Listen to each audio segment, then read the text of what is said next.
स्वागत है यीशु मसीह के जीवित, उसकी पवित्र, उसकी सामर्थ्य, लाइफ चेंजिंग हजूरी में। हालेलुया।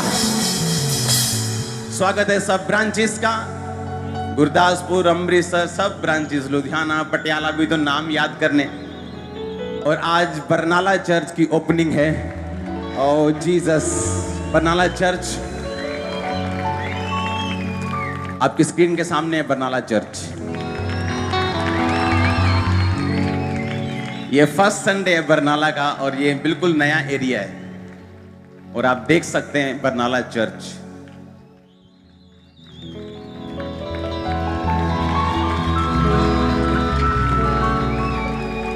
तो स्वागत है बरनाला चर्च आपका भी इस डिवाइन मिशन में, इस दर्शन में, परमेश्वर के इस बुलाहट में, जिसका मेन काम हमारा धर्म बदलना नहीं, जीवन बदलना है।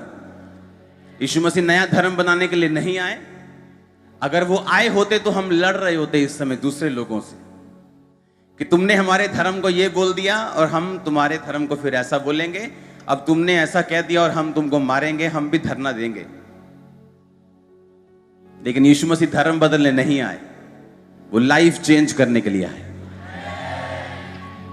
यीशु मसीह बहुत बड़े है, वो इन धर्म जात के चीजों से बहुत ऊपर है। वो परमेश्वर है, तो उसे बड़ा रखना है, छोटा नहीं करना। वो परमेश्वर है, वो सर्वशक्तिमान, स्वर्ग का एक मात्र द्वार। तारीफ करो जीसस के लिए जोर से। अपने घुटनों के बल आओ, अपनी बाइबल को उठाओ। है बाइबल आपके पास? कामरा चर्च बढ़ती जा रही, लास्ट तक देखना। एक दूरबीन दो मेरे को, उठाओ बाइबल अपने हाथ में, घुटनों के भार बैठ जाओ। बोलो, आज का वचन मेरे लिए है, मैं इसे सुनूंगा और 100 गुना फलों को लेके आऊंगा। ये वचन मेरे लिए अभिषिक्त है, ये मेरे लिए पवित्र आत्मा ने दिया है। मैं इसे सुनूंगा और सेम नहीं रहूंगा, सेम नहीं रहूंगी। ये मेरे शुद्ध रहने का आधार है। अंगीकार करो अपने हाथों को उठा के, अपनी बाइबल को अपने हाथ में उठा के।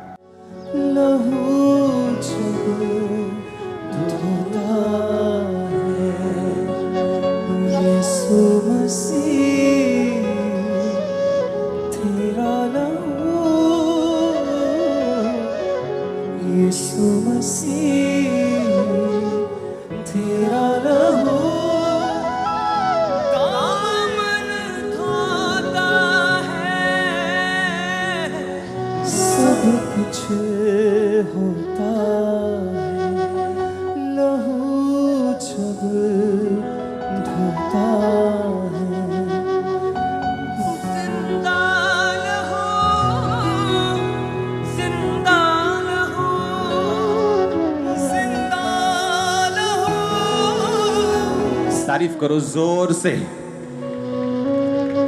अपने हाथों को उठाओ, बोलो ये वचन मेरे लिए है आज। अंगीकार करो, अंगीकार करो। प्रभु यीशु मसीह के सामर्थी नाम में हम मांगते हैं। हालेलुया। आपका जन्म ही इसलिए हुआ कि आप परमेश्वर की महिमा कर सकें। पहली बात, आप उसके साथ सहभागिता रख सकें और उसके महिमा कर सके। लाइफ इज ए स्ट्रगल, ये उन लोगों के लिए है जो अपनी बुलाहट से भटक चुके हैं। जिंदगी उनके लिए संघर्ष है जो अपनी बुलाहट से भटक चुके हैं, जिनको मालूम नहीं कि मुझे क्या करने के लिए परमेश्वर ने बुलाया, क्या करने के लिए बुलाया। बाइबल कहती है जब परमेश्वर ने आदम को बनाया तो परमेश्वर ने आदम को अपनी महिमा के लिए और अपने साथ संगति रखने के लिए बुलाया, बनाया भी और बुलाया भी। आमीन। और परमेश्वर ने कहा था आदम मेरे साथ संगति रखेगा और दुनिया के सारे सुख जो हैं वो आदम के पीछे पड़ के इसको मिलेंगे। आज इंसान अपने बिजनेस में, अपने काम में, अपने जो दुनिया के अफेयर्स हैं उनमें इतना बिजी है, वो अपना मेजर काम करना भूल गया। जिस काम के लिए एक्चुअली वो पैदा हुआ था वो भूल गया और इसीलिए उसे लगता है life is a struggle, marriage is a struggle, finance is a struggle, job is a struggle, business is a struggle. उसको कुछ भी पूछ लो उसके लिए सब स्ट्रगल है, सब मुश्किल है, सब दुखी करने वाला काम। उसके बच्चे भी उसको दुख दे रहे हैं, उसका पति भी उसको दुख दे रहा है, उसका फाइनेंस भी उसको दुख दे रहा है, उसकी जॉब भी उसको दुख दे रही, क्योंकि वो मेन काम करना जो उसका था वो भूल चुका है। आपको होमवर्क दिया जाता है जब आप बच्चे होते हैं, और जब होमवर्क आप नहीं करते तो आपका टीचर आपको मारता है, आपको करेक्ट करता है, आपको 0 देता है, आपको डांटता है, हाँ या ना?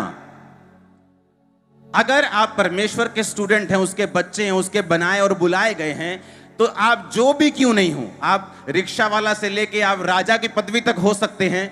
हर एक बंदे के लिए परमेश्वर ने एक होमवर्क ठहराया है, एक काम ठहराया है, और जब आप उस काम को कर लेते हैं तब परमेश्वर का वो वचन आपकी लाइफ में पूरा होता है कि जब तू मेरे धर्म और राज्य की खोज करेगा, दुनिया की सारी वस्तुएं तुझे पीछे पड़ के मिलेंगी।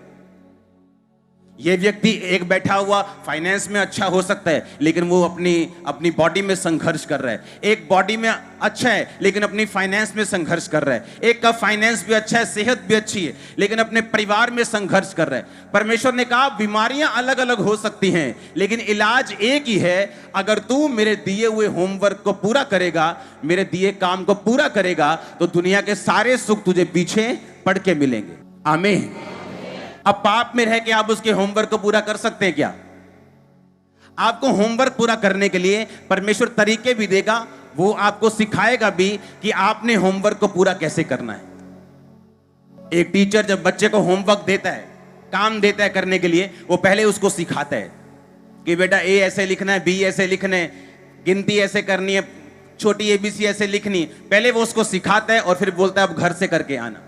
आमीन। वैसे ही परमेश्वर भी जब आपको होमवर्क देता है, वो आपको सिखाता भी है, वो आपको समझाता भी है कि अपने होमवर्क को, अपने काम को, अपनी बुलाहट को जो मैंने तुम्हें दी है, उसे कैसे पूरा करना है। क्योंकि लोगों को लगता है कि अगर मैं प्रचार करूंगा तो परमेश्वर का फायदा है, इसमें परमेश्वर के किंगडम का फायदा है। ऐसा नहीं है। ये आपका होमवर्क है उसकी महिमा करनी, इसमें आपका फायदा है। अगर आप नहीं करेंगे तो कोई ना कोई तो परमेश्वर करवा ही लेगा किसी ना किसी से, लेकिन आपकी बरकत रुक जाएगी। जिसके लिए आप पैदा हुए हैं, वो प्रोफेसी, वो योजना परमेश्वर की ऐसे लटकी रह जाएगी और कभी भी पूरी नहीं होगी। जो कुछ परमेश्वर के दिल में है आप लोगों के लिए, उसे पूरा करने के लिए 2 चीजें चाहिए। एक, परमेश्वर की इच्छा उसे पूरा करने के लिए जो कि है, और दूसरा आपका किया हुआ कर्म, आपका परमेश्वर के सामने आगे बढ़ना, आपका परमेश्वर को अपने सम्मुख रखते हुए, आगे रखते हुए, उस योजना, उस बुलाहट, उस पवित्रताई के अनुसार चलते रहना, ताकि परमेश्वर के दिल और दिमाग में आपके लिए जो कुछ है वो आपके सामने धरती पर आ सके। आमीन। अब आपको यह मालूम है कि परमेश्वर ने आपको होमवर्क दिया है, उसकी महिमा करने का होमवर्क, उसका प्रचार करने का होमवर्क, कि जाओ और सब जातियों के लोगों को चेला बनाओ। शुरू से लेकर अंत तक जो बातें मैंने तुम्हें मानना सिखाई, उन्हें मानना सिखाओ, और देखो जगत के अंत तक मैं तुम्हारे साथ हूं। ये क्या है? आपका होमवर्क है।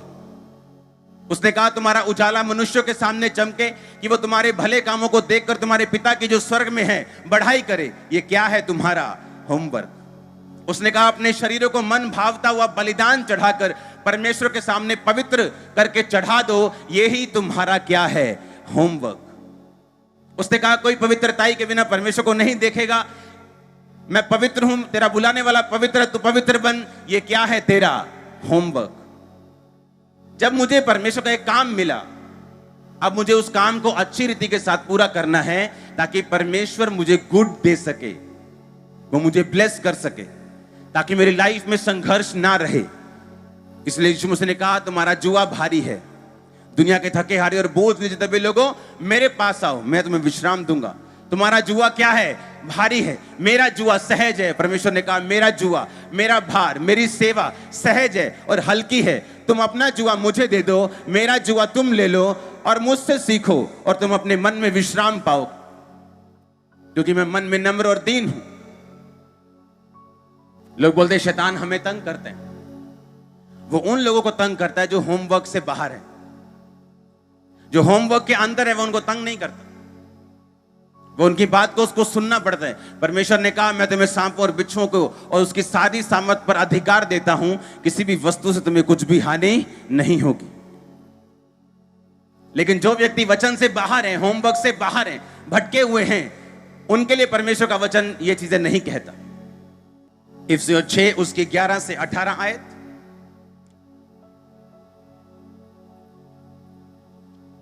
उसको पढ़ेंगे अपनी स्क्रिप्ट। परमेश्वर के सारे हथियार बांध लो कि तुम शैतान की युक्तियों के सामने खड़े रह सको। आमीन।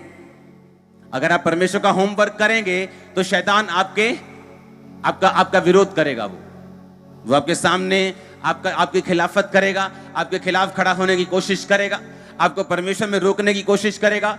उसको ये बात मालूम है कि जिस दिन आपने परमेश्वर का काम करना शुरू किया, जिस दिन आपने परमेश्वर को अपना जीवन दिया, जिस दिन आपने होमवर्क करना शुरू किया, वो उसका प्रभाव आपकी जिंदगी से खत्म हो जाएगा। आपके फाइनेंस से, आपकी लाइफ से, आपकी फैमिली से, आपके सेहत से, आपके दिमाग से, आपकी फैमिली, हर एक चीज से जो आपके साथ जुड़ी हुई है, उस पे परमेश्वर की बरकत आएगी। शैतान ये बात जानते हैं। और अगर परमेश्वर ने आपको होमवर्क दिया है, उस होमवर्क को पूरा करने के लिए वो सारे हथियार, वो सारी पेंसिल्स, वो सभी तरह की सारे इंस्ट्रूमेंट, ज्योमेट्री के सभी तरह के जो बच्चों को मिलते हैं, वो आपको भी सारे हथियार देगा ताकि आप अपने होमवर्क को क्या कर सकें, पूरा कर सकें। परमेश्वर ने कहा मेरे सारे हथियार बांध लो ताकि तुम शैतान के सामने, उसकी युक्तियों के सामने खड़े रह सको। क्योंकि हमारा ये युद्ध मल्ल युद्ध मांस और लहू से नहीं, परंतु प्रधानों, अधिकारियों और संसार के अंधकार के हाकिमों और उस दुष्टता की आत्मिक सेनाओं से हैं जो आकाश में है। हमारे परमेश्वर, इसलिए परमेश्वर के सारे हथियार बांध लो कि तुम बुरे दिनों का सामना कर सको, सब कुछ पूरा करके स्थिर रह सको। इसलिए सत्य से अपनी कमर कसकर और धार्मिकता की झिलम पहनकर। सच्चाई से क्या करनी है अपनी? और मैंने आपको बताया कमर आपकी क्या है? आपकी बुद्धि। क्योंकि पतरस में परमेश्वर का वचन कहता है कि अपनी अपनी बुद्धि की कमर क्या कर लो? किससे कसना है? सच्चाई से। सच्चाई कौन है? परमेश्वर का वर्ड। उसने कहा लिखे हुए वचन से अपनी बुद्धि की कमर क्या कर लो? कस लो। क्योंकि शैतान जब परमेश्वर के पास आया, यीशु मसीह के पास, और बोला कि इन पत्थरों को बोलिए रोटियां बन जाएं अगर तू परमेश्वर का बेटा है, तो परमेश्वर ने बहस नहीं की। शैतान, आज से 40 दिन पहले मेरे लिए एक आकाशवाणी हुई थी कि ये मेरा प्रिय बेटा है, मैं इससे बड़ा प्रसन्न हूं। तू मुझे कैसे कह सकता है कि मैं परमेश्वर का अगर बेटा हूं? मैं तो हूं बेटा। लेकिन परमेश्वर ने उससे बहस करने की बजाय लिखा है कि शैतान, लिखा है इंसान अकेली रोटी से नहीं परंतु परमेश्वर के मुख से निकले एक एक वचन से जिंदा रहेगा। एक पास्टर को शैतान ने भरमा दिया। उसने कहा तेरे वचन, पिता के वचन में लिखा हुआ है कि तू जहरीली वस्तुएं पी जाएगा, तेरी कुछ हानि नहीं होगी। जब सांप को पकड़ के दिखा, मैं देखूं वचन सच्चा है। उसने सांप को पकड़ा, सांप ने डंक मारा, वही मर गया पास्टर। यीशु मसीह को भी ऐसे ही बोला शैतान ने कि तेरे पिता के वचन में लिखा अपने आप को इसके नीचे गिरा दे, इस पहाड़ से तेरे दूत तेरे पांव में पत्थर से ठेस नहीं लगने देंगे। यीशु मसीह को वचन मालूम था कि शैतान मुझसे गेम खेल रहा है। उसने अपनी कमर को सच्चाई से क्या किया हुआ था? कसा हुआ था। यीशु मसीह ने कहा शैतान, ये लिखा है तू अपने प्रभु अपने परमेश्वर की परीक्षा ना कर। हजारों केस हैं ऐसे रिटर्न पुलिस में जहां पर लोगों को जहर दिया गया, उनकी मौत नहीं हुई क्योंकि वो उन्होंने खुद नहीं खाया, किसी ने गेम खेली। और परमेश्वर गेम से आपको बचाता है। लेकिन अगर आप शैतान के सामने जानबूझ के खड़े हो जाएंगे और परमेश्वर के वचन को परखेंगे तो यह वचन का तोड़ना होगा कि तो अपने प्रभु अपने परमेश्वर की परीक्षा ना कर। पौलुस के हाथ में एक सांप ने काट लिया और लोगों को मालूम था कि यह सांप जिसने काटा ये बहुत जहरीला सांप है। पौलुस का शरीर अभी सूज जाएगा, ये अभी मर जाएगा। लेकिन जब पौलुस को कुछ नहीं हुआ तो बाइबल कहती है उसने कहा देवता हमारे घर में, हमारे स्थान में आ गए। उनको मालूम नहीं था कि जीवित परमेश्वर कौन है। उन्हें मालूम है कि पौलुस परमेश्वर का दास है। और पौलुस इसीलिए नहीं कि वो सांप से खेल रहा था, लेकिन वो सिर्फ आग जलाने के लिए लकड़ियां इकट्ठी कर रहा था और वहां एक सांप ने उसको काट लिया था और पौलुस को कुछ नहीं हुआ, 1% भी नहीं हुआ। सत्य से क्या करना है? अपनी कमर को कस के रखना है। जब शैतान आपसे क्वेश्चन करने के लिए आएगा, जब वो देखेगा कि आप अपने होमवर्क को कर रहे हैं, पूरा कर रहे हैं, वो आपसे क्वेश्चन करेगा, आपसे सवाल करेगा, आपको भरमाने की कोशिश करेगा। लेकिन अगर वचन से आपकी कमर कसी होगी तो वो भरमा नहीं पाएगा। धार्मिकता से, अपनी धार्मिकता से क्या कर? धार्मिकता की झिलम पहन। ये हार्ट पर पहनी जाती थी। झिलम जो है वो दिल के सामने, छाती के सामने पहनी जाती थी। अपने दिल को क्या कर? सुरक्षित रख। जो वचन तेरे दिमाग में है उसे अपने दिल में लेके आ, उसको मनन कर, दिन और रात उसकी व्यवस्था पे बाइबल कहती ध्यान दे और उसे दिल में संभाल के रख, आगे बढ़ेंगे। अपने पांव में मेल के सुसमाचारी के तैयारी के जूते पहन। ये सारे हथियार हैं। ये सारे क्या हैं? उसने कहा अपने पांव में मेल की तैयारी के सुसमाचार की तैयारी के जूते पहन। इसका मतलब जब आप सुसमाचार के जूते पहनते हैं, क्या ही सुहावने हैं वो पांव जो सुसमाचार लाते हैं। हां, जब आप जूते पहनते हैं सुसमाचार के तैयारी के और लोगों को प्रचार करना शुरू करते हैं, एक्चुअली में ये आपके फेवर में काम करता है और ये शैतान के खिलाफ एक हथियार है। लोगों को ये बात, मोस्टली 99% लोगों को बात ये नहीं मालूम। जिस चीज में शैतान आपको भरमा रहा है, उस चीज के खिलाफ अगर आप प्रीच करें, आप बच जाएंगे। बड़ी गहरी बात मैं आपको बता रहा हूं। मैं क्या कह रहा हूं? जिस चीज के खिलाफ शैतान आपको भरमा रहा है, अगर उसी चीज के खिलाफ आप प्रीच करें, आप बच जाएंगे। प्रीचिंग करना, टीचिंग करना, लोगों को यीशु मसीह के बारे में बताना क्या है? ये सिंपल ड्यूटी नहीं है, ये एक हथियार है। ये उसी शैतान के खिलाफ हथियार है जिसने आपको बांधा हुआ था, जिसने आपके फाइनेंस को पकड़ा हुआ था, जिसने आपकी बॉडी को पकड़ा हुआ था, जिसने आपके दिल को, दिमाग को, आपके फैमिली को पकड़ा हुआ था। ये उसके खिलाफ बाइबल कहती है एक हथियार है, क्योंकि परमेश्वर ने कहा मेरे सारे हथियार बांध लो ताकि तुम बुरे दिनों का सामना, शैतान का सामना कर सको। तो परमेश्वर आगे हथियारों के बारे में क्या कहता है कि वचन पढ़ो, दिल पे रखो, मनन करो और सुसमाचारी की तैयारी के जूते पहनो। यानी जो तुम सुनते हो, जो दिल में है, उसे बोलो, उसे प्रीच करो, तो शैतान तुम्हारे सामने से भाग जाएगा। आप मेरी बात समझ रहे कि नहीं? आप प्रीच करेंगे जब आप, इसलिए मैंने कहा चर्च में कोई भी जना विश्वासी नहीं होना चाहिए, सब इवेंजलिस्ट होने चाहिए। ये इवेंजलिस्ट लोगों की चर्च होनी चाहिए, प्रीचर लोगों की चर्च होनी चाहिए। हर बंदे का नाम सुसमाचार टीम के अंदर होना चाहिए। आप बड़े हैं, आप ऑफिसर्स हैं, आप छोटे हैं, आप लड़की हैं, आप लड़का हैं, आप बूढ़े हैं, आप जवान हैं, हर बंदा। एक पास्टर अच्छा टीचर नहीं है तो उसकी चर्च सिर्फ हीलिंग तक ही सीमित रह जाती, उसके आगे कभी नहीं बढ़ पाती, ना ही अपनी साल्वेशन को वो कंटिन्यू कर पाती है। क्योंकि एक अच्छा टीचर आपको बता सकता है कि आप हीलिंग लेने के बाद, डिलीवरेंस लेने के बाद, इस चर्च में मिरेकल्स की कमी नहीं। आमीन। पागल से लेके कैंसर से हर तरह की टेस्टिमनी आपको मिलेगी, लेकिन उसके बाद क्या? जब टेस्टिमनी आपने ले ली, उसके बाद आपको डीप वर्ड चाहिए, आपको वचन चाहिए, जिससे आपको मालूम होता रहे कि अब आगे मेरी जिंदगी में मुझे क्या करना है। आमीन। जब आप प्रीच करते हैं, बाइबल कहती है ये एक हथियार बन जाता है आपकी लाइफ के लिए। जब आप प्रीच करते हैं, ये एक हथियार है शैतान के, वही शैतान के खिलाफ जिसने आपकी सेहत को पकड़ा हुआ है। ये वही हथियार है जिसने आपके बेटे को पकड़ा हुआ है, उसे नशे करवाता है। ये वही हथियार उस शैतान के खिलाफ है। आमीन। और जब आप इस वचन को मैच करेंगे, आप देखेंगे कि सब तरफ वो एक दूसरे के साथ लिंक हो रहा है कि मैं अपने याजकों को क्या दूंगा? उत्तम दूंगा, उत्तम दाख दूंगा, उत्तम तेल दूंगा, उत्तम जीवन दूंगा। और जो प्रीच करते हैं नए नियम के मुताबिक, वो याजक हैं, वो राजा हैं। आमीन। आप जब प्रीच करते हैं, शैतान आपकी लाइफ से जाता है और ऑटोमेटिकली जो चीजें उसने पकड़ी हुई वो लूज होती, आपको बेस्ट मिलना शुरू होता है। आप जब प्रीच करना शुरू करेंगे, जो बच्चा आपका नहीं सुधर रहा वो सुधर जाएगा, जो बेटी नहीं सुधर रही वो सुधर जाएगी। आप प्रीच करते रहेंगे, प्रीच करते रहेंगे, प्रीच करते रहेंगे, जो काम नहीं हो रहा वो हो जाएगा। आम विश्वासी को एक टेस्टिमनी लेना मुश्किल हो सकता है, कई बार लेट हो सकता है, लेकिन जो प्रीच करने वाले विश्वासी, इवेंजलिस्ट लोग हैं, काम करने वाले विश्वासी हैं, उनके लिए अपनी गवाही लेना आसान है, 1000 गुना आसान है। क्योंकि उनकी जिंदगी परमेश्वर के लिए खड़ी, उनकी लाइफ परमेश्वर की महिमा के लिए है। आमीन। वो पढ़ने जाएं तब भी प्रीच करेंगे, जब प्रीच करेंगे तो सुधरे भी रहेंगे। ऐसा तो है नहीं कि प्रीच करेंगे और खुद बिगड़ जाएंगे, तो वो प्रीचिंग किसी काम की नहीं। और वही प्रीचिंग आपकी सुधरने में मदद और सहायता करती, आपको मेंटेन स्पिरिचुअली लाइफ रखने में मदद और सहायता करती। और उसी कारण से आपकी लाइफ में चारों तरफ से जो स्थिरता है, जो बैलेंस है, वो आना शुरू होता है, अनॉइंटिंग आनी शुरू होती। आमीन। पहला कुरिन्थियों 2 और पहला कुरिन्थियों 4 एक एक करके वचन को पढ़ेंगे। पौलुस कहता मेरे वचन और मेरे प्रचार में ज्ञान की लुभाने वाली बातें नहीं, परंतु आत्मा और सामर्थ का प्रमाण था। आमीन। पहला कुरिन्थियों 4 उसके 19-20, परंतु प्रभु ने चाहा तो मैं तुम्हारे पास शीघ्र ही आऊंगा, उन फूले हुओं की बातों को नहीं, परंतु उनकी सामर्थ को जान लूंगा, क्योंकि परमेश्वर का राज्य बातों में नहीं सामर्थ में है। पिछली आयत फिर से पढ़ेंगे।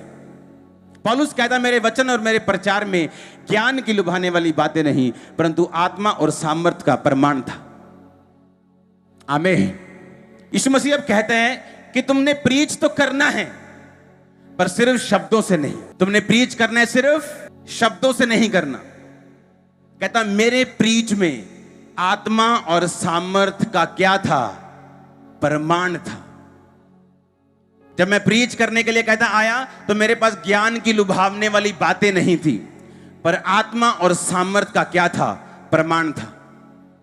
एक पागल व्यक्ति को और उसके परिवार को जब वो आपके पास आए, क्या आप उसे ज्ञान की लुभावने वाली बातें सुनाएंगे तो वो हील हो जाएगा, या उसे आत्मा और सामर्थ का कुछ प्रमाण चाहिए वो हील हो जाएगा? और यही गलती चर्चिस कर रही, यही गलतियां विश्वासी लोग कर रहे हैं, क्योंकि जब वो प्रीच करते भी हैं तो उनके प्रचार में अच्छी बातें सुनने को मिलती हैं, पर आत्मा और सामर्थ का प्रमाण नहीं मिलता। कुछ बच्चे होते हैं होमवर्क कर भी लेते हैं, एक आधी लाइन छोड़ देते हैं, राइटिंग गंदी कर देते हैं, कभी भूल जाते हैं, कभी कर लेते हैं। ये वो वाले बच्चे हैं। पौलुस कहता जब मैं आऊंगा, अगला वचन, तो मैं बातों को नहीं उनकी सामर्थ को जान लूंगा, क्योंकि परमेश्वर का राज्य बातों में नहीं, किसमें है? सामर्थ। उसका राज्य किसमें है? बोलो अपने पड़ोसी को। पौलुस कहता परमेश्वर का राज्य किसमें है? सामर्थ में है, अनॉइंटिंग में है। कि जब तुम अपना होमवर्क करो तो मेक श्योर तुम्हारा प्रचार में सामर्थ हो। जब पौलुस प्रचार करने लगा तो उसके प्रचार में पहले ही हीलिंग नहीं शुरू हुई, पहले ही लंगड़े नहीं चले, लेकिन उसके प्रचार में सामर्थ थी। जब वो बोलता था तो सामर्थ के साथ बोलता था। परमेश्वर ने कहा अभिषेक के कारण तेरा जुआ तोड़ दिया जाएगा। जब अभिषेक आपकी लाइफ में आता है तो जुआ क्या हो जाता है? टूट जाता है। बंधन क्या होता है? टूट जाता है। जब तक जुआ आपके सिर पे रहता है आप ऊपर नहीं देख सकते, आप फ्री नहीं देख सकते। देखिए ना पट्टे वाली जनानी जो पट्टे लेकर, वो कैसे बात करती, वो ऊपर नहीं देख सकती, वो ऐसे ऐसे, और बहन जी कितना ठीक हो, मैं आनी है बस, हाँ नाले आंख टेढ़ी करी जाने, इतना ही गल करी जाने। आप मेरी बात समझ रहे कि नहीं? हाँ, वो ऊपर नहीं देख सकती। जिस तरह आप कई लोग फाइनेंशियली ऊपर नहीं देख सकते, आपको मालूम है यही मेरा लेवल है। आप स्पिरिचुअली ऊपर नहीं देख सकते, परिवार में ऊपर नहीं देख सकते, सेहत में ज्यादा छलांग नहीं मार सकते, मैं यहां नहीं जा सकता, मैं ये नहीं कर सकता, वो नहीं कर सकता, ये नहीं खा सकता, वो नहीं खा सकती। ये बंधन के निशानियां हैं। और परमेश्वर ने कहा अभिषेक के कारण तेरा हर जुआ ब्रेक कर दिया जाएगा, नाश कर दिया जाएगा। और पौलुस भी कहता है जब होमवर्क करो, जब तुम प्रीच करो तो सामर्थ के साथ करो। सामर्थ को पाने की इच्छा रखो अपनी लाइफ में, सामर्थ के लिए प्यासे रहो, सामर्थ के लिए प्रार्थना करो, सामर्थ के लिए गैर भाषाएं बोलो, सामर्थ को रिसीव करो। इसीलिए जब तुम चर्च जाओ तो उस चर्च में नहीं जाना जो घर के नजदीक है, उस चर्च में जाना जो जीवित है, चाहे वो नजदीक हो चाहे वो दूर हो। तुम्हें अपनी चर्च जाने के लिए चाहे 200 किलोमीटर क्यों ना चल के जाना पड़े, सुबह क्यों ना निकलना पड़े घर से, बाइक में, कार में, 200 किराया क्यों ना लगाना पड़े, पर उसी चर्च में जाना जहां पावर हो, सामर्थ हो, ताकि तुम उस पावर को रिसीव कर सको और सेम तुम्हारी लाइफ में काम हो सके। नहीं तो क्या होगा? नहीं तो आप लोगों को खुश करने के चक्कर में कि मेरा फलाना नाराज ना हो जाए, मेरा विश्वासी भाई नाराज ना हो जाए, ये ठंडी चर्च में जाता है तो मुझे भी इसके साथ जाना पड़ता है। कहता इस चक्कर में तुम्हारा होमवर्क रह जाएगा। जब होमवर्क रह जाएगा तो उसका सारा असर तुम्हारी लाइफ पे होगा। और तुम्हारी लाइफ के लिए परमेश्वर बहुत इंटरेस्टेड है, बहुत इंटरेस्टेड है। वो चाहता है तुम्हारी लाइफ ब्लेस हो। वो चाहता है कि तुम्हारी लाइफ इस तरह की हो कि जब लोग तुम्हें देखें तो बोले वाह, इसे परमेश्वर ने ब्लेस किया है, इसे परमेश्वर ने आशीषित किया है। देखो इसका परिवार, चाहे वो अभी टाइम नहीं आए लेकिन आएगा इन जीसस ने। मैंने कहा वो टाइम आएगा इन जीसस ने। हालेलुया। तुमको पकड़ के रखना होगा, अपनी बुलाहट को आगे चलना होगा। आमीन। हमें लोगों की शक्लें नहीं देखनी, हम लोगों को प्रसन्न करने के लिए नहीं बुलाए गए। हमें परमेश्वर का काम देखना है, हमें परमेश्वर की ओर देखना है, अपनी बुलाहट को, अपने डिवाइन, अपने ईश्वरीय होमवर्क को देखना है जो परमेश्वर ने हमें दिया है। एक स्टोरी जो मैंने थर्सडे बताई, मैं फिर बताना चाहता हूं। मैं इंडिया के बाहर था अभी सोम मंगलवार, तो जब वापस में आए तो जाने से पहले एक व्यक्ति हमें मिला। उसने कहा कि ये हमारे परिवार में प्रॉब्लम है, ये ऐसा ऐसा चल रहा है। उसने कहा ठीक है, प्रेयर करेंगे। वापसी में आए तो हमारा लगेज थोड़ा टाइम ले रहा था, तो हम एक ऑफिसर के वहीं रूम में बैठे थे एयरपोर्ट में, और एक वही एम्प्लॉय आया और बोला, उस अफसर को बोला जी, उसकी भाषा में, उसके धर्म के अनुसार उसको ग्रीटिंग दी उसने, है वो क्रिश्चियन। तो हम तभी समझ गए थे कि तेरी लाइफ में इतनी प्रॉब्लम क्यों है, क्योंकि तू अपने होमवर्क को पूरा नहीं कर रहा या कर रही। हाँ, तू चाहे कोई भी हो, मेरे सामने कोई भी हो, लेकिन मेरे मुंह से जय मसीह की निकलना चाहिए।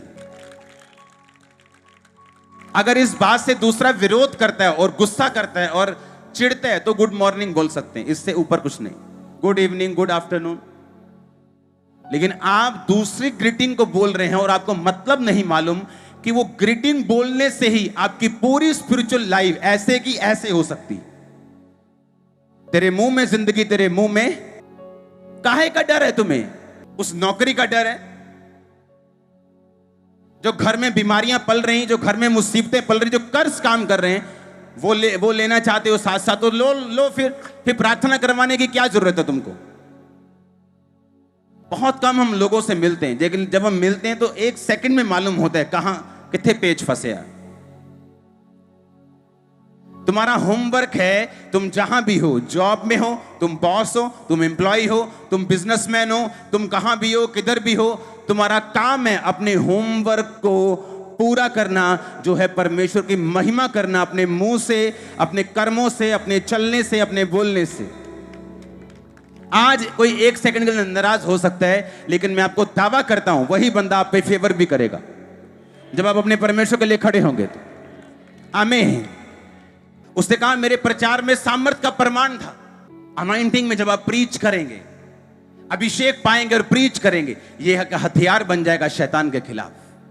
आप प्रीच तो किसी और की लाइफ में करेंगे, लेकिन असर आपकी अपनी लाइफ में हो रहा होगा। आप प्रीच तो किसी के बच्चे की लाइफ में कर रहे होंगे, लेकिन हील और डिलीवर आपका अपना बच्चा हो रहा होगा। आप प्रीच तो किसी की गर्भ में कर रहे होंगे, लेकिन कोई एक हेल्पर आपको ढूंढ रहा होगा आपकी हेल्प करने के लिए। आप प्रीच तो किसी को कर रहे होंगे, लेकिन परमेश्वर रास्ते पीछे से आपके खोल रहा होगा। और हर एक वे ओपन हो यीशु मसीह के नाम में, हर एक रास्ता ओपन हो जो आपकी लाइफ में बंद है यीशु मसीह के नाम में। जो इस वचन को कबूल कर रहे हैं, हर एक वे जो बंद है वो ओपन हो, जो शैतान ने खोले वो बंद हो। आमीन हो जाए। ब्लेसिंग तुम्हारी है चर्च। Hallelujah, hallelujah. उसके प्रचार में कदम में लुभाने वाली बातें नहीं थी, सामर्थ का प्रमाण था। शैतान सामर्थ की भाषा को समझता है। आमीन। वो भाषा समझता है सामर्थ। फिर से बोलो अपने पड़ोसी को, अपना होमवर्क पूरा कर, प्रचार कर, सामर्थ के साथ कर। आमीन। आप देखेंगे फिर जो प्रीच आप दूसरों को कर रहे हैं वो आपकी अपनी लाइफ में पूरा हो रहा है। मेरा मानना यह है कि जब तक आप उस वचन का प्रचार नहीं करते जो आपके दिल में है, एक्चुअली में आप उस वचन पे अभी यकीन नहीं करते, इसीलिए आप उसका प्रचार नहीं करते। अगर आप वचन का प्रचार करते हैं, इसका मतलब यह होता है आपने जो दिमाग में और दिल में रखा है उस पर यकीन कर लिया है। आपको पूरा यकीन है जो मैं बोल रहा हूं वो सच है। जब तक आप उसे प्रीच नहीं करते, इसका मतलब आपको अभी यकीन नहीं है, आप अभी वेट कर रहे हैं किसी चीज की। और बाइबल कहती है जितना लेट हम हथियार उठाएंगे उतनी ही लेट शैतान भागेगा, उतनी ही लेट जीवन की चीजें सीधी होंगी। अब ये आपके ऊपर है, आपने क्या करना है। जहां मोहल्ले में हो वहां प्रीच करो, अगर स्कूल में हो वहां करो, कॉलेज में हो वहां करो, जॉब में हो वहां करो, बिजनेस में हो वहां करो, प्लेन में जा रहे हो वहां करो। मेक श्योर आप अपने हथियार को यूज करते रहें और शैतान आपकी लाइफ से शर्मिंदा होता रहे। उसने कहा परमेश्वर का राज्य बातों में नहीं बल्कि सामर्थ में है। जब लोग सामर्थ को देखते हैं, जब लोग लंगड़ों को चलता हुआ देखते हैं, जब लोग पागलों को हील होता हुआ, अंधों को देखता हुआ, बहरों को सुनता हुआ देखते हैं, वो देखते हैं ऑपरेट के लिए बुक था, मशीनें लगी और सुन रहे हैं। जब वो देखते हैं सामर्थ के प्रमाणों को, यकीन करते हैं परमेश्वर जीवित है। यीशु मसीह ने कहा, जब तक लोग चिन्ह और चमत्कार नहीं देख लेंगे कदापि विश्वास नहीं करेंगे। अपनी लाइफ का एक नियम बनाओ कि जो काम परमेश्वर ने मुझे करने के लिए बुलाया है मैं वो करूंगा। आमीन। उसने अपनी महिमा करने के लिए बुलाया, मैं करूंगा। उसने मुझे जो होमवर्क दिया है मैं उसे पूरा करूंगा। जो प्रीच करने के लिए बोला है मैं उसे करूंगा। सामर्थ के साथ मैं करूंगा, प्रमाण के साथ मैं करूंगा। अपनी लाइफ को परमेश्वर को मन भावता हुआ बलिदान चढ़ा के मैं करूंगा। लाइफ सोने से भी अधिक कीमती, चमकदार, शाइनिंग हो जाएगी। यीशु मसीह के नाम में आप देखेंगे। आमीन। ऐसा होगा आपकी लाइफ में। मैंने कहा ऐसा होगा आपकी लाइफ में। हालेलुया। मैंने विश्वासियों को देखा है चोरी करते हुए, ठेका लिया वहां चोरी कर ली, जॉब की वहां चोरी कर ली। आप अपने होमवर्क को नहीं समझ रहे हैं। आप अपने होमवर्क को अगर समझ जाते तो आप समझ जाते कि शैतान आपको रोक रहा है। उसे दिख रहा है कि आपके लाइफ में आगे क्या आ रहा है, उसे दिख रहा है, पूरा तो नहीं दिख रहा, लेकिन शैतान को मालूम है कि इसकी लाइफ में कुछ हो रहा है। जो परमेश्वर के दिल में है, जो उसके हार्ट में है, उसको जमीन पर उतारने के लिए, उसको रियलिटी में लेके आने के लिए इसहाक को मालूम था परमेश्वर के दिल में क्या है। क्योंकि उसने अब्राहम को बोला था कि मैं तेरे वंश को आशीष का मूल बनाऊंगा, तुझे आशीष का मूल बनाऊंगा, तेरे वंश को अनगिनत करूंगा। उसे मालूम था कि मेरे बच्चा होगा, लेकिन क्यों 20 साल से अब तक नहीं हुआ। जो परमेश्वर के दिल में है, जो उसने बोला था मेरे बाप अब्राहम को, इसहाक ने के बाप को, वो पूरा क्यों नहीं हो रहा। बाइबल कहती है इसहाक फिर शाम के समय मैदान में वचन पर ध्यान करने के लिए जाता था। धार्मिकता की क्या पहन, ये वही झेलम के बारे में बात कर रहा हूं मैं, कि वचन जो दिमाग में है उसको दिल में उतारना, उस पर मनन करना, उसको कन्फेस करना, उसको अंगीकार करना। उसे मालूम था जो कुछ परमेश्वर के दिल में है उसे धरती पर उतारने के लिए मुझे दिल में वचन रखकर परमेश्वर के होमवर्क को पूरा करना पड़ेगा। अपने आप कुछ नहीं होगा। आप वेट करते रहेंगे अपने बच्चे के सुधरने की, आप वेट करते रहेंगे, 10 साल वेट करते रहेंगे। आप घर से निकल जाएंगे दूसरों को, बच्चे को बचाने के लिए, सडनली आपके घर में एक साल्वेशन की वेव उठेगी, एक नदी, एक लहर उठेगी। ऐसा होगा। इसीलिए तो लोग चर्चेस में इंतजार करते करते थक जाते हैं, उसके बाद चर्च जाना बंद कर देते हैं। फिर संडे, चौथे संडे, तीसरे संडे, और उसके बाद क्रिसमस और ईस्टर, बस। फिर लंगर भी खाते हैं, फिर सब कुछ खाते हैं, फिर सारा काम भी दूसरा भी करते हैं और बोलते हैं हम क्रिश्चियन हैं। हाँ, चर्च जाते हैं। तुम समझे ही नहीं परमेश्वर की लाइन को, तुम अच्छी तरह से तुमने पहना ही नहीं, तुम पूरी तरह से घुसे ही नहीं। जो परमेश्वर ने तुम्हें सूट दिया ना, तुमने पूरी तरह से डाला ही नहीं, तुमने एक बाजू डाल ली बस। वो कहा फिट नहीं आ रहा, अच्छा नहीं लग रहा, तुमने डाला ही नहीं, पूरा कंप्लीट किया ही नहीं तुमने। तुम डर गए, कंप्लीट नहीं किया। तुम्हें समझ नहीं थी, कंप्लीट नहीं किया। कंप्लीट करो। तुम्हारी महिमा उसी में है, तुम्हारे परिवार की महिमा उसी में है, तुम्हारे फाइनेंस की महिमा उसी में है। आप पूरा सूट डालेंगे तो अच्छा लगेगा। उसने आपके लिए वो फिट बनाया है, वो सूट बनाया है, वो लाइफ बनाई है। पहन लो यीशु मसीह के नाम में। आमीन हो चाहिए आशीष तुम्हारी ये चर्च। अपने पड़ोसी को बोलो परमेश्वर का काम कर, उसका प्रचार कर, वो तुझे उत्तम देने के लिए तैयार है।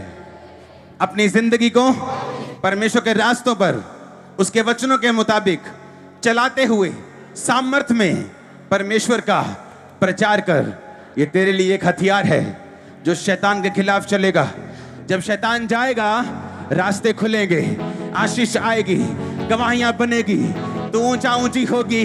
आमीन हो चाहिए बरकत आपके चर्च यीशु मसीह के नाम में। Hallelujah, hallelujah.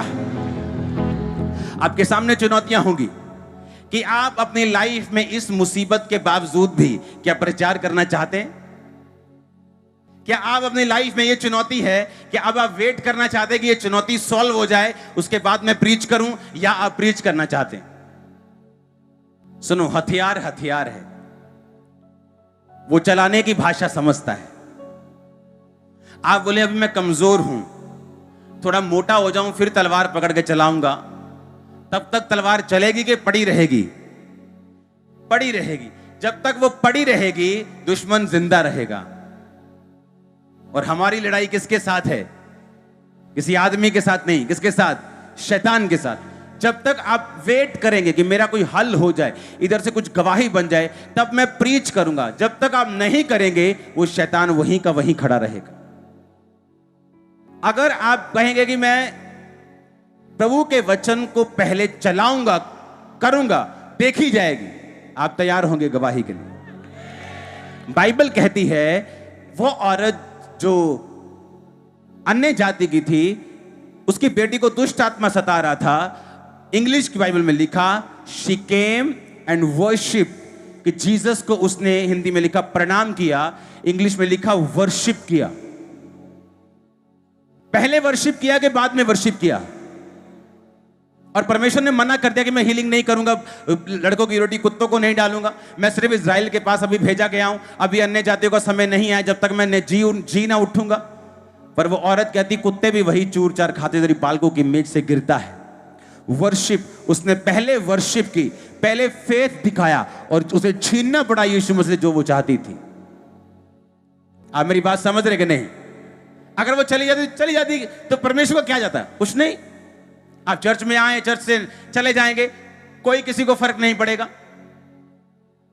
लेकिन आपको बुद्धि से, आपको आत्मिक समझ से, आपको आत्मिक लड़ाई से परमेश्वर से लेना होगा जो आप चाहते हैं, और वो देगा।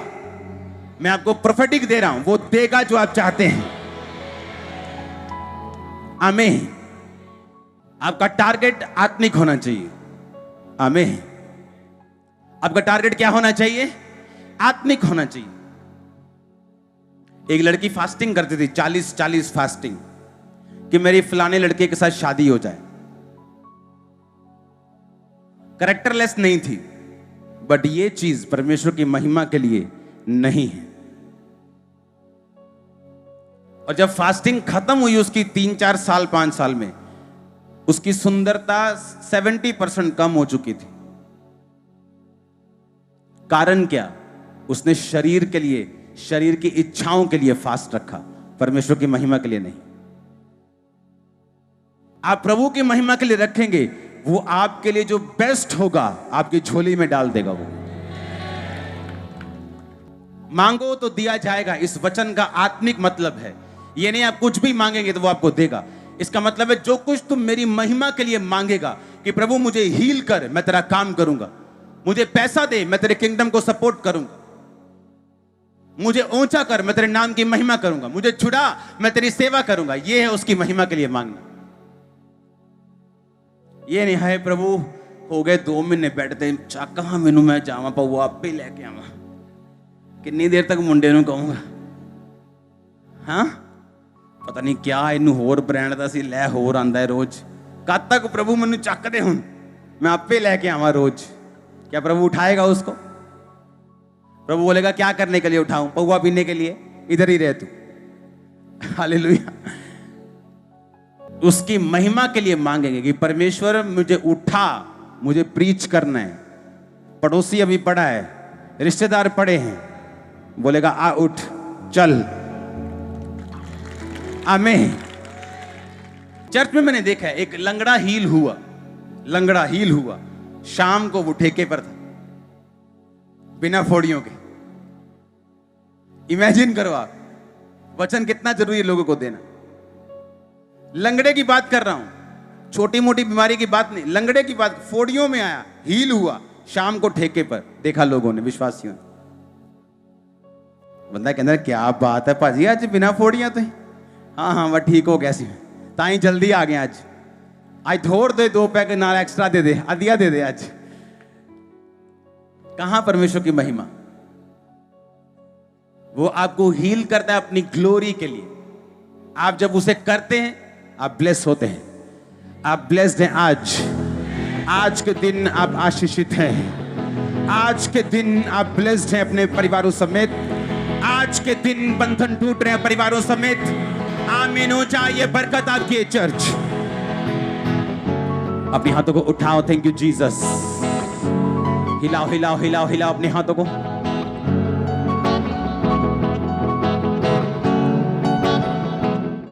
हमारे YouTube चैनल को सब्सक्राइब करें ताकि आप परमेश्वर के गहरे वेदों को जान सकें कि कैसे आप परमेश्वर में बढ़ सकते हैं, कैसे आप दुष्ट आत्माओं से, नशों से, बीमारियों से और वंशों के श्रापों से आजाद हो सकते हैं।